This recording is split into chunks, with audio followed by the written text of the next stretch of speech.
Do you believe that since time immemorial, right in the heart of the majestic city-state of Delphi, a whisper of the divine has lingered, an ancient spirit still echoing through the centuries?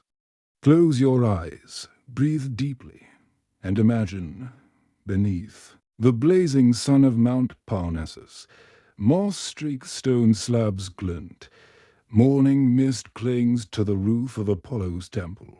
The cerulean waves of the Aegean Sea roll in the distance, yet within these sacred walls, all one hears is the breath of the priestess Pythia sipping a mouthful of consecrated water, reclining on a cold stone bench, then speaking in a voice, as if born from another realm.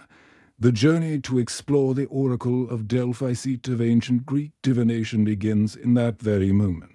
It is said that in 548 BCE, Croesus, king of Lydia, drawn by rumor, halted at the temple's threshold, sword at his side, crown upon his brow, yearning for the gods to reveal victory or defeat on the battlefield. For the first time, through swirling incense smoke, Pythia moaned, then unleashed strangled cries so eerie that both Croesus and his court recoiled in chilling fear. The tale of this first event is more than mere myth. It testifies to a secret ritual. Locals whisper that Pythia inhaled subterranean vapors rising through fissures in the rock, slipping into a trance of divine communion. Her indecipherable utterances relayed by attendant priests became the voice of the god, Croesus. Indeed marched his army, and afterward stood puzzled. Was his decisive blow against Persia truly ordained by Apollo, or mere chance? As night deepened and stars blanketed the sky, villagers spoke of echoing drums and the clatter of rattles heralding a grand ceremony. They glimpsed pale forms flickering in incense smoke, then vanishing, leaving only the pungent scent of herbs that deterred the curious. In that instant, no one could be certain whether Pythia's whispered omens truly opened a window onto the future, or were only a blend of hallucination and mortal ambition. Yet amid drifting smoke and whispered legend remain relics still visible. Today, stone stelae etched with terse maxims, sometimes only a few words, like Galanu Omega Theta Iota Know Thyself, that have stopped even history's greatest thinkers in their tracks, forcing them to question their very selves. What drew Apollo to this precise spot? How could the words of a humble woman sway the fate of nations? Indeed, not only Delphi's council, but all of ancient Greece revered this site as the world's heart, the crossroads between mortal and divine. From the pre-Socratic Thales to Plato centuries later, scholars yearned to understand how, in those trance-like raptures, Pythia could foretell events with uncanny precision. And yet, to this day, stories of the hidden vapors and the trembling stones that presaged divine decree still guard their mysteries. When you think you have grasped it all, step slowly out of the temple's hushed sanctuary and ask yourself, beneath those unbroken stones, is there truly a supernatural force at work, or merely the artful manipulation of temple elites? How can we distinguish the voice of the gods from the echo of human desires? But the truth behind it is far more terrifying than you could ever imagine. You will not believe what part will unveil. When the evidence long buried in secret vaults suddenly emerges, revealing a bizarre nexus between myth and science. Brace yourself, for when Delphi's doors swing open again, the light of truth may blaze or chill you to the bone. Part 2.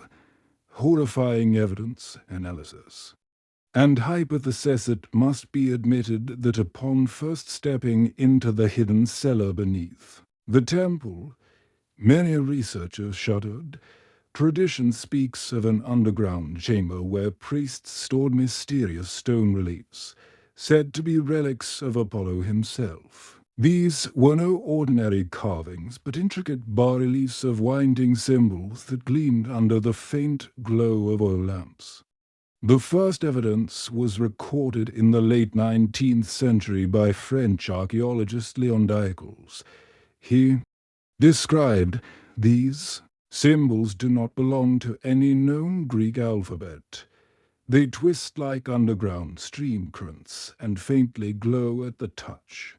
Many experts believe it was the toxic vapors filling the chamber that terrified Diacles and his assistant imprinting on their minds a surreal hallucination of the stone speaking. Next came the scientific hypothesis: CO and ethylene gases seeping from geological fissures beneath the hillside.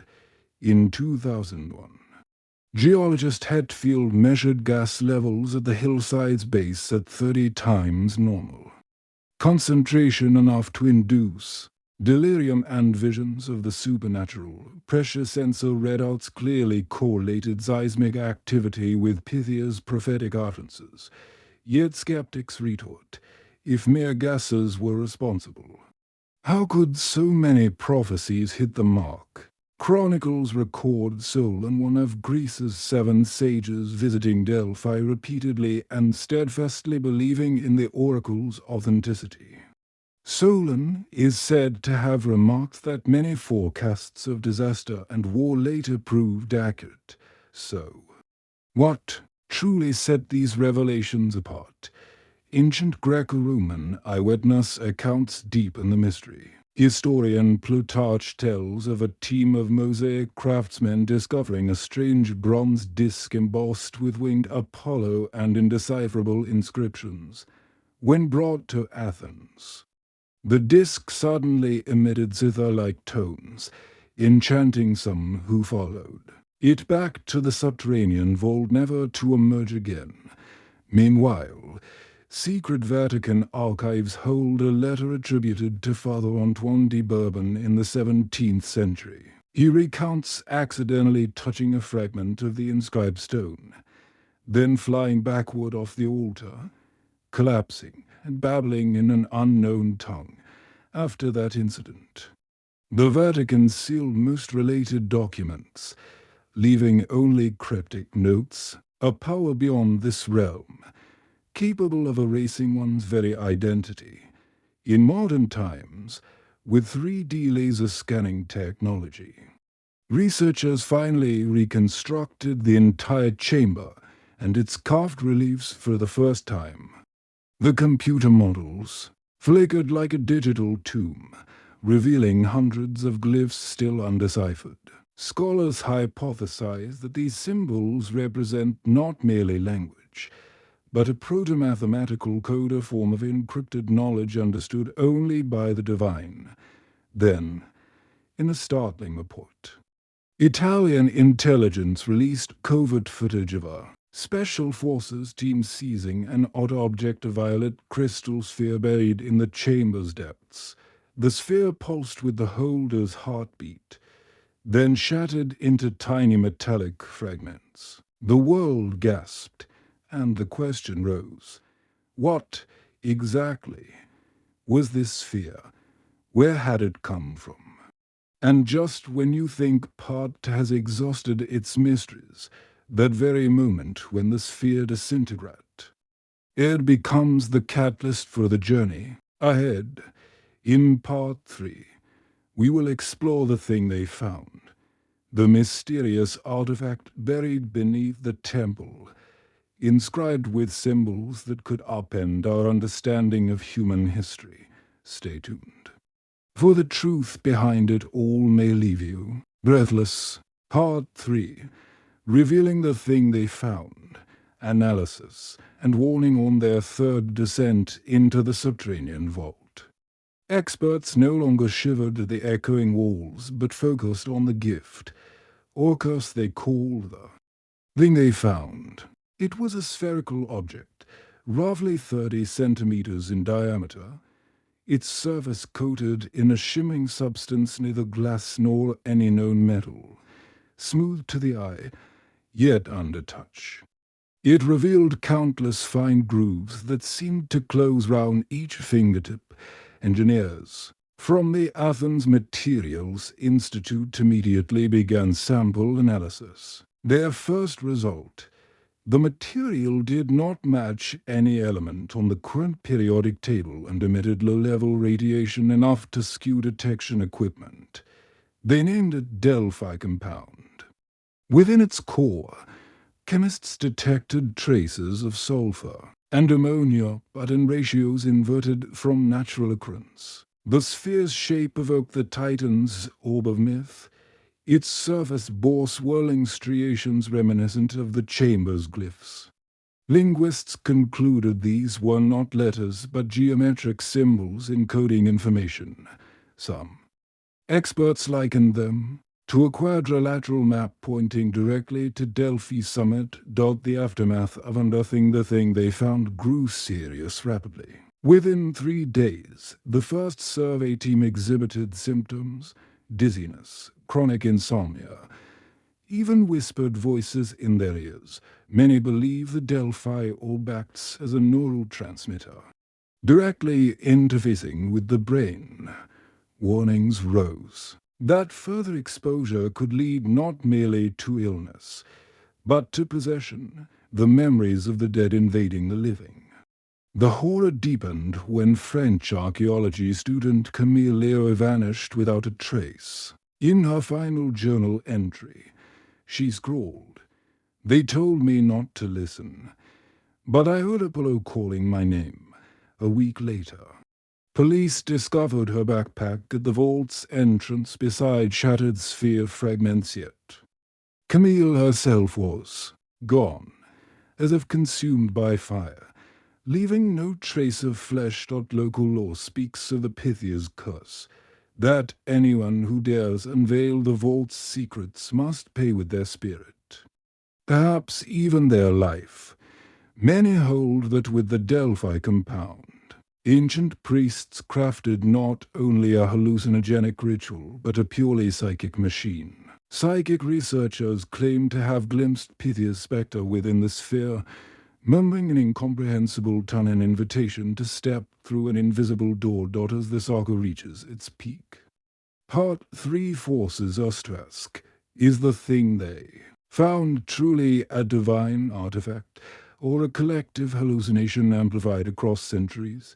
Do you dare insist that behind those geological fissures and spectral signatures lies a supernatural power? If you think you're brave enough, don't forget to comment below. How much do you believe in the Delphi curse? Ready for Part 4?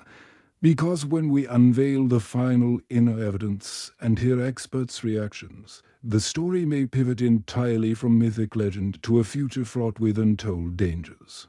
Part 4, Final Revelations and Open Conclusion. The last night before departing Delphi, the research team presented their findings before the Greek Archaeological Council. Experiments showed that placing a fragment of the Delphi compound in a vacuum chamber reproduced tiny electrical signals matching human brainwave frequencies during dreaming.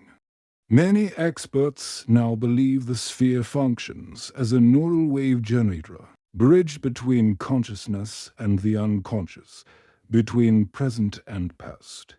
Dissenting voices argue the experiments lack rigor and that all claims of psychic power remain speculative. Yet after footage of the sphere glowing when touched to a piece of Apollo engraved cloth went public, worldwide debate erupted.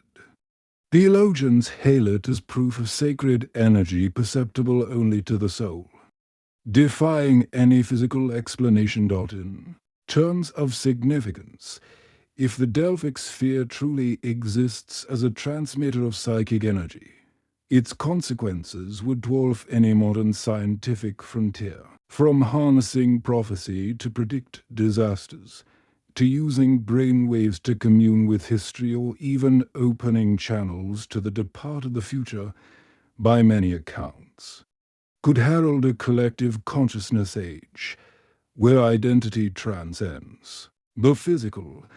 But are we ready for such power? When godlike abilities rest in human hands, the line between good and evil blurs beyond recognition.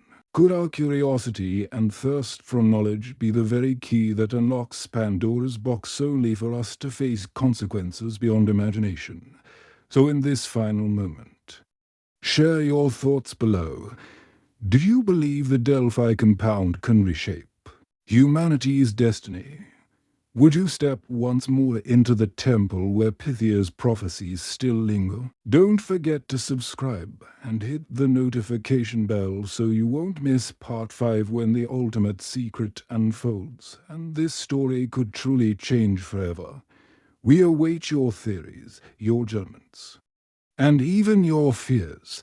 Until next time, when the boundary between myth and reality may finally dissolve.